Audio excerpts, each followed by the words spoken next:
Hi, this is Anton from Hello Clerk. In Hello Clerk we do financial apps for Atlassian Jira. In this video I want to show how to set taxes for QuickBooks invoices. The Clerk Invoices app could be connected to QuickBooks. This integration allows sending invoices with time reports to QuickBooks. Let's see how we can set QuickBooks taxes in Clerk Invoices app. Taxes work differently for US and non-US QuickBooks editions. In the US edition of the QuickBooks, taxes are assigned automatically based on the client location.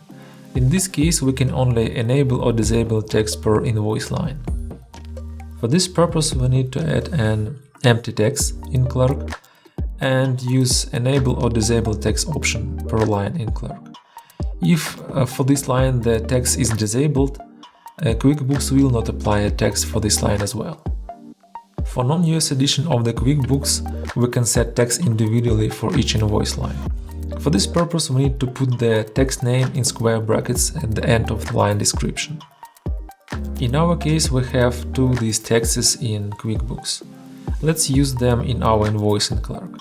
Let's put one tax for this line and another tax for another line. And now we can save the invoice. And since the automatic synchronization is on, this invoice is automatically sent to QuickBooks. And let's check our QuickBooks invoice. As we see, taxes are set correctly and square brackets are removed from line descriptions.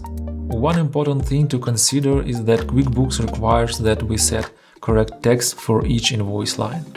That is why if at least one invoice line will not have correct QuickBooks tax, the entire invoice will be exported as non-taxable.